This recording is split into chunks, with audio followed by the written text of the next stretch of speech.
രാമൻ രാവണനെ വധിക്കുന്ന രംഗമാണ്.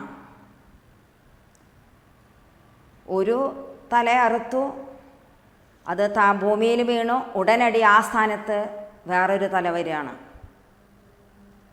അങ്ങനെ ഓരോ തലയും അറുക്കുമ്പോൾ വീണ്ടും വീണ്ടും ആ സ്ഥാനത്ത് തലകൾ വന്നുകൊണ്ടിരിക്കുകയാണ്.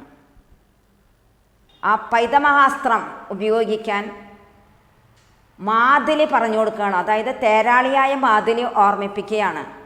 ആ അസ്ത്രം ഉപയോഗിച്ചിട്ട് വധിക്കൂ എന്നാണ് പറഞ്ഞു കൊടുക്കുന്നത്.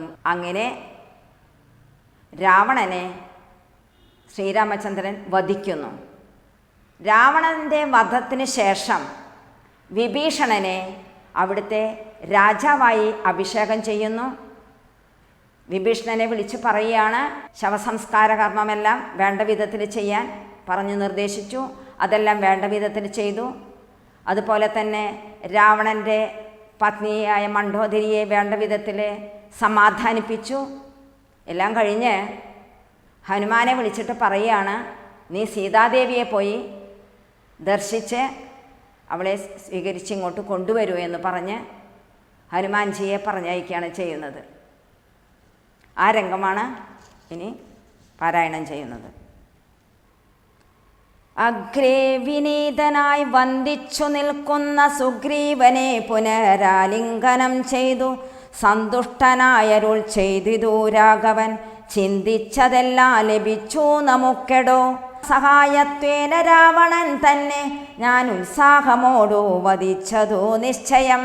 ലങ്കേശ്വരനായി വിഭീഷണൻ തന്നെയും ശങ്കാവിഹീനം അഭിഷേകവും ചെയ്തു. പിന്നെ ഹനുമാനെ നോക്കിയരുൾ ചെയ്തു, മന്നവൻ നീ പോയി വിഭീഷണനുജ്ഞയാ ചെന്നു ലങ്കാപുരം പൊക്കറിയിക്കണം. ത്വന്നങ്കിയാകിയ ജാനകിയോടിതം നക്തഞ്ചരാധിപ നിഗ്രഹമാദിയാം വൃത്താന്തമെല്ലാം പറഞ്ഞു കേൾപ്പിക്കണം. എന്നാൽ അവളുടെ ഭാവവും വാക്കും ഇങ്ങനോടു വന്നു പറക നീ സത്വരം. എന്നതു കേട്ടു പവനതനയനും ചെന്നു ലങ്കാപുരം പ്രാപിച്ചനന്തരം വന്നു നിശാചരൻ സൽക്കരിച്ചിടിനാൻ. നന്ദിതനായൊരു മാരുതപുത്രനും രാമപാദാബ്ജവും ധ്യാനിച്ചിരിക്കുന്ന ഭൂമിസുതയെ നമസ്കരിച്ചിടിനാൻ.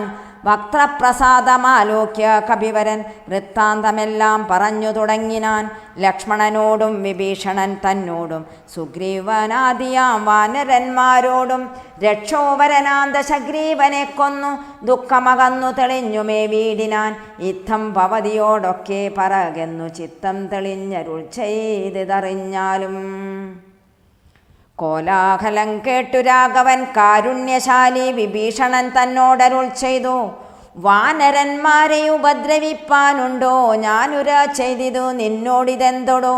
ജാനകി ദേവിയെ കണ്ടാൽ അതിനൊരു ഹാനി എന്തുള്ളതോ പറഞ്ഞിടുന്നേ. മാതാവിനെ ചെന്നു കാണുന്നതു പോലെ മൈഥിലിയെ ചെന്നു കണ്ടാലുമേവരും പാദചാരേണ വരേണമെന്നന്തികെ. മേധിനി നന്ദിനിക്കും തത്ര ദൂഷണം. കാര്യാർത്ഥമായി പുരാ നിർമ്മിതമായൊരു മായാജനകജാരൂപം മനോഹരം കണ്ടു കോപം പൂണ്ടു വാജ്യവാദങ്ങളെ പുണ്ടരീകാക്ഷൻ ബഹുവിധം ചൊല്ലിനാൻ. ലക്ഷ്മണനോടുമായ സീതയും ശുചാ തൽക്ഷണേ ചൊല്ലിനാളേതുമേ വൈകാതെ.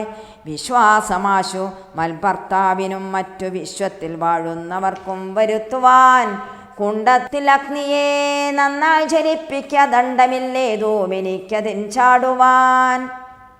ഭർത്താവിനെ ഒഴിഞ്ഞന്യനെ ഞാൻ മമ ചിത്തെ നിരൂപിച്ചതെങ്കിൽ അതിനുക്തി സാക്ഷിയല്ലോ സകലത്തിനുമാകയാൽ സാക്ഷാൽ പരാമർത്ഥമെന്നറിയിക്ക നീ എന്നു പറഞ്ഞുടൻ 3 വലം വെച്ചു വന്നിയിൽ ചാടിനാൾ. കിഞ്ചിൽ ഭയം വിന ദുശ്ചവനാദികൾ വിസ്മയപ്പെട്ടിതു. സ്ഥലമായിതു ലോകവും അന്നേരം. ശുദ്ധനാ നിത്യനാദ്വയനായൊരു മുക്തനാകുന്നതും നിത്യം ഭവാനല്ലോ. നിന്നുടെ മായയാ മൂടിക്കിടപ്പവർ നിന്നെ മനുഷ്യനെന്നുള്ളിലോർത്തിയിടുവോൻ. നിന്നുടെ നാമസ്മരണമുള്ളോരുള്ളിൽ നന്നായി പ്രകാശിക്കും ആത്മപ്രബോധവും. ദുഷ്ടനാം രാവണൻ ഞങ്ങളുടെ പദമൊട്ടൊഴിയാതെ അടക്കിനാ നിർദ്ദയം. നഷ്ടനായാൻ അവൻ നിന്നു നിന്നാൽ ഇനി പുഷ്ടസൗഖ്യം വസിക്കാം തൽക്കരുണയാ. ലങ്കേശ നിഗ്രഹാർത്ഥം വിപിനത്തിൽ നിന്നങ്കാലാരോപിതയാകിയ ദേവിയെ ശങ്കാവിഹീനം പരിഗ്രഹിച്ചിടുക. സങ്കടം തീർന്നു ജഗത്രയത്തിങ്കലും പാവകനെ പ്രതിപൂജിച്ചു രാഘവൻ. ദേവിയെ മോദാൻ പരിഗ്രഹിച്ചിടിനാൻ പങ്കേരുഹാക്ഷനും ജാനകി ദേവിയെ സ്വാങ്കേ സമാവേശ ശോഭിപ്പിച്ചതേറ്റവും. ഹരേ രാമ രാമ രാമ ഹരേ ഹരേ, ഹരേ കൃഷ്ണ കൃഷ്ണ കൃഷ്ണ ഹരേ ഹരേ.